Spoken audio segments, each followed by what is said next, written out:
Okay, we've done all the individual cash budgets, and now we have to pull them all together into one cash budget so we can see how much cash we're going to have for the entire quarter. So let's look at this individually. Let's look at our facts. We assume the following for Royal. We maintain a 16% interest rate. That's pretty high. Open line of credit for up to $75,000. We maintain a minimum cash balance of $30,000. That means cash cannot go under $30,000 for any month during the quarter. We borrow on the first day of the month and repay on the last day of the month. That helps us with our interest charges, or understanding our interest charges. It pays a cash dividend of $49,000 for April, so don't forget to take that out of cash. And it has purchases of $143,700 for May and $48,300 in June, both are which are paid in cash, so don't forget to take that out. And it has a cash balance on April 1st of a starting balance of $40,000. So let's play our game. As you can see in this spreadsheet, it's just one step after another. So just keep filling things in and you'll eventually walk through the process. So we start here with $40,000 cash in April, and we add our cash collections. That is the expected cash collection schedule that we did after the sales projection. We go past that and we get our cash disbursements. So we have $210,000 in cash coming in. Now what's going out? So if we look at what's going out, we have materials, direct labor, manufacturing overhead, selling and administrative, potential equipment purchases, and dividends. So in this month, this is the month of April, we have 40, 15, 56, and 50 going out under materials, direct labor, overhead, and selling administrative. And of course, we have that dividend that's going to pay one time. So our total cash going out is $230,000. Our total cash coming in is $210,000. Well, that's not going to cut it, right? We have more money going out than's coming in, and we need to maintain our $30,000 balance. So when we start looking at this $20,000 deficit, we need to borrow $50,000 to make sure we can not only cover the $20,000 deficit, but have $30,000 left over to begin the next month. So we're actually borrowing $50,000 of our $75,000 credit line in the month of April. So that is a little concerning for a company, but that's what we have to do. We're going to continue paying out our dividend, and hopefully May's sales will improve to be able to pay this back. So let's look at May. As we go through May, we have $30,000 in cash balance. That was from the borrowings. We have $400,000 in cash collections. That's good for $430,000. But we have direct materials, direct labor, manufacturing overhead, selling administrative. But then we have that $143,700 purchase of equipment during the month of May.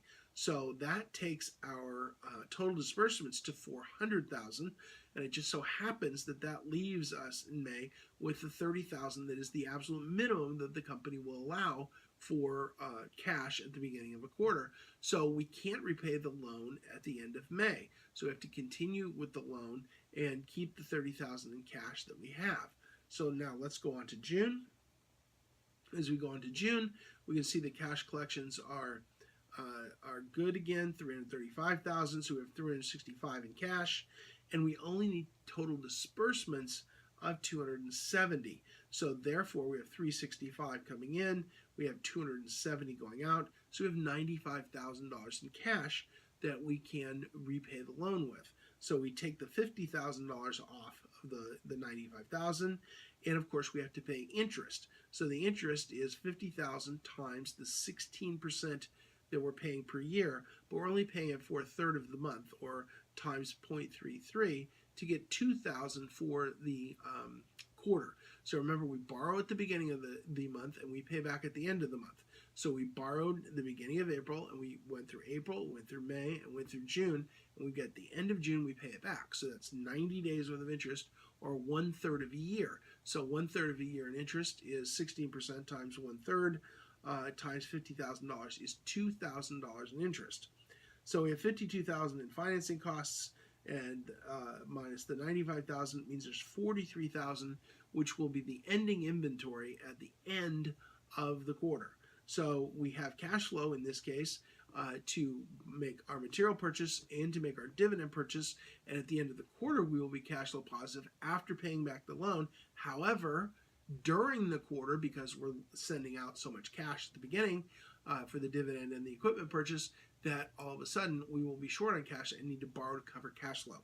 So you can see how important it is to maintain this cash flow and be on top of your cash flow. As you get to the end of the cash flow budget, you can see at the end it's 43,000 here is the ending cash balance. We again have to watch that we don't just arbitrarily run math across the rows. The ending balance here is not the balance in April plus the balance in May plus the balance in June. The ending balance here is the ending balance for the quarter. It works vertically down the page. It does not work horizontally across the page. Many of these rows do work across the page, but some of them don't. For example, beginning cash balance is 40,000. That does not work across the page. It's not added across. It's the beginning balance for the quarter. What does work across the page is the cash collected in the quarter. That's 905. In addition to that, cash available works across the page for 945.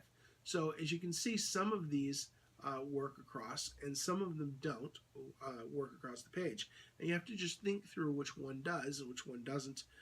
As you can see here, some of them do and some of them don't. So that's our cash budget, and cash budgets are very important, as you will know, and you're going to have to adjust this financing as you get through to some other problems. So don't underestimate the cash budget as its complexity, nor its cruciality, because it is incredibly crucial.